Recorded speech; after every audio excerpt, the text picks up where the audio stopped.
داسې روانه ده چې هغه آخري ورځ به زندګۍ زمونږه یو ګنټه داسې روانه ده چې هغه ګنټه به زمونږ د زندګۍ آخري وي. نو دغه سن یو منټ آخري ساونه داسې روان دي. آخري قتل دي مخلوقاتو ته د الله تعالی د دې پیدا شوو څیزونو ته قتل به داسې راشي چې دا به زمونږ آخري قتلي، لیکن پته نه لګي د دې علم الله سره دی. نو وما تدري نفس بأي ارض تموت. پنځمه خبره په موغبات خمسو کې هیڅ نفس ته پته نه لګي، هیڅ انسان ته پته نه لګي بأي ارض تموت چې دی به په کومه ځمکه کې مري. پیدا شوی په یو ځای کې، وفات شوی په بل ځای کې. نو پیدا شوی په یو ځای کې، نو سپارله شوی په بل ځای کې. پیدا شوی په یو ځای کې او بیا خبرې په داسې ځایونو کې چې انسان ته پته نه کله دریاب ته هم لړ شي. د دې علم چا سره نشته بأي ارض تموت چې ما ته به دا مرګ په کوم ځای کې راځي. هر مسلمان دا غواړي چې یاره موږ ته دا مرګ په حرمینو شریفینو په مدینه کې راشي ښه، لیکن کوشش ورله کوي، لیکن پته ورته نه لګي چې زما مرګ به په کوم ځای کې راځي. حدیث شریف کې راځي نبی علیہ الصلوۃ والسلام فرمایي د دې آیات متعلقه چې وما تدري نفس بأي ارض تموت چې بعض ټیم کې انسانانو فکر یو شانی لیکن اوشي بل شانی ښه. نبی علیہ الصلوۃ والسلام فرمائی اذا قضى الله لعبد ان يموت بارض، کله چې الله فیصلو کی یو بنده د پاره چې دی به په یو ځمکه کې مري، دی به په یو ځای کې مري، دی به په یو ملک کې مري. دا فیصله مخکې لیکل شوې ده چې دا فلانه په دې ټیم دلې کې پیدا شو، لیکن د دې د وفات د قبر په فلاني ځای کې وي. دا الله مقرر کړي ښه. نو اوس سړی د دې ملک دی او وفات په بل ملک دی،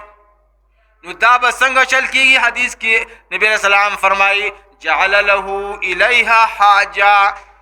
الله پاک دغه انسان د پاره هغه ځای ته ضرورت وګرځي. هلته کې سکاري پیښ کې، نو کله مزدورۍ ته لاړ شي، نو کله تبلیغ له لاړ شي، نو کله د حج په اراده لاړ شي، کله سیل باندې لاړ شي، نو کله وایي جمع دی او زه وورې ګورم ښه. نو هغه بل کله هغه واقعیت چې وورې کسان مرو که نه، بس هم دا یو په اوله پېره تللي دا خو ښه سیل باندې تللي بس هلته کې وفات. ځکه چې جعل له الیها حاجه هغه ځای کې د ده څه کار وګرځوي یا د چا سره لاړه او مرګ مقرر دی هلته کې وفات شي. دې باره کې روایتو کې راځي حدیث واقعه ده چې سلیمان علیه السلام په شام کې ناستو ښه. هغه خو الله پاک ورله غټ حکومت ورکړی که نه، شام کې ناستو. اسرائیل علیه السلام څنګه راغی خبرې اترې هغوی دي کولې دواړو. اسرائیل علیه السلام او سلیمان علیه السلام یو بل سره خبرې کولې. یو تپوس دی سلیمان علیه السلام وکړ د اسرائیل علیه السلام نه، وی ای اسرائیله لکه دا تا ته خو کار ډېر زیات دی، ته د پوره عالم نه دا روحونه څرنګ دي په یو ټیم کې راغلي. دلته کې هم مړی شو، په هغه هندوستان کې مو شو، په امریکا کې مو شو. دا ډېر مشکل ده. وی ای اسرائیله دا لږ ټیم په یو ټیم کې دا دومره سوونه ته څرنګې او وباسې او راجمع کوي. نو اسرائیل علیه السلام حضرت سلیمان علیه السلام ته ووی چې الله پاک ما ته دا عالم چې دی او د دې دا روحونه داسې ګرځولي لکه څرنګه چې د انار دانې د یو پلیټ کې پرتي، دا یې بلکل راته داسې نږدې کړي دي ښه. نو که کومه دانه یو سړی راغستل غواړي نو په یو هغه راغستی شي که نه دومره زر زر.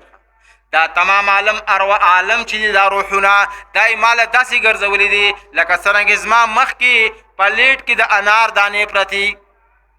وی کله چې دا گفتگو دا خبرې حضرت سلیمان علیه السلام د اسرائیل علیه السلام سره کولې، نو دغه ځای کې یو سړی ناستو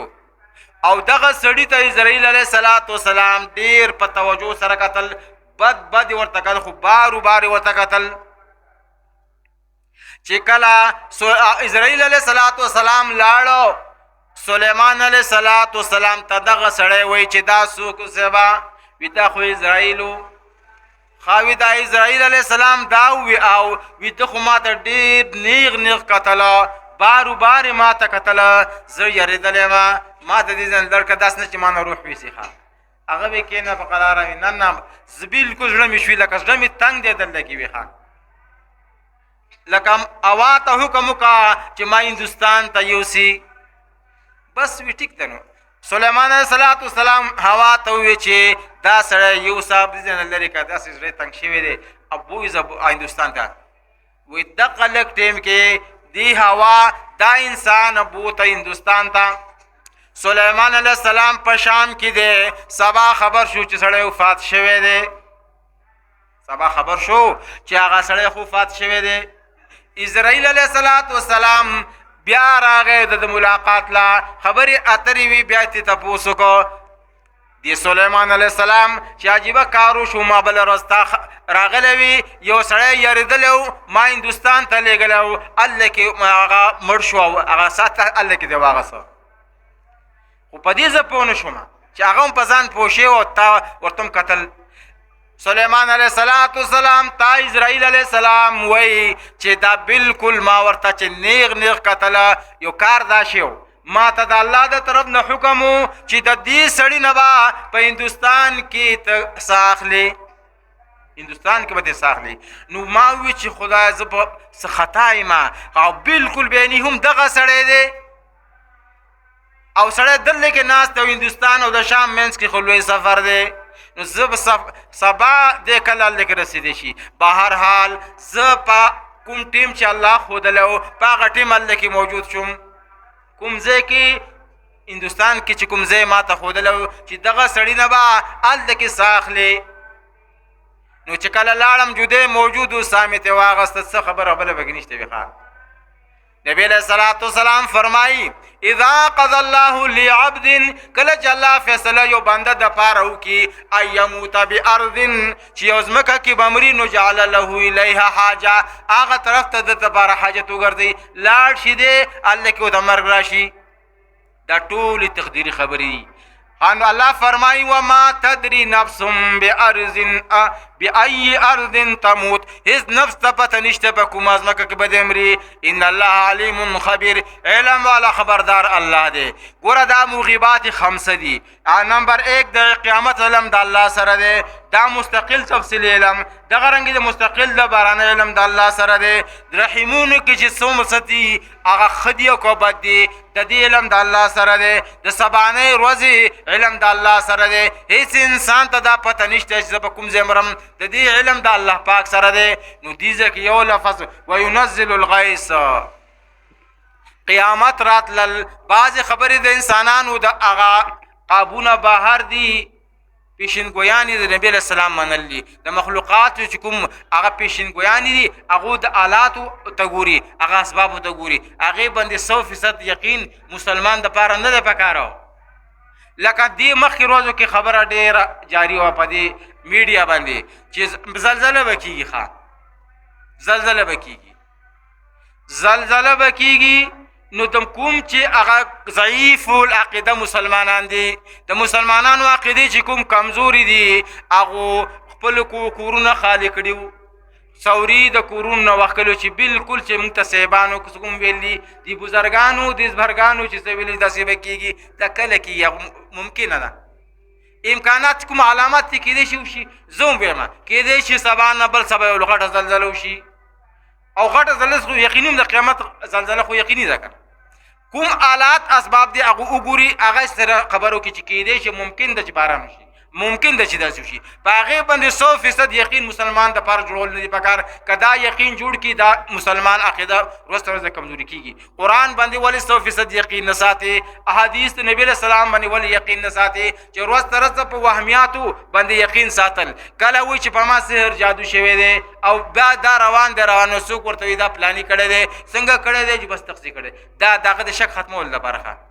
دی مخلوق باندې دومره یقین جوړ شوی دی د الله په ذات یقین نشته. کله چې د مسلمان یقین د الله پاک په ذات باندې جوړ شو نو قرآن کریم بارو بار وایي، نو احادیث وایي، نو په هغه عقیدې سره د دنیا نه لاړ دی کامیاب دی. او که په دې عقیدې لاړ د غیب یقین غیر له ثابت کا، یا چې کوم الله پاک نه ویلي مخلوق د هغې علم ثابت کا، لکه د دې خبرو چې فلاني ورځ به زلزله کېږي، فلاني مرض نه جوړ روان دی چې هغې سره به زمره به وفات کوي، دا غلط عقاید او یقینونه دي.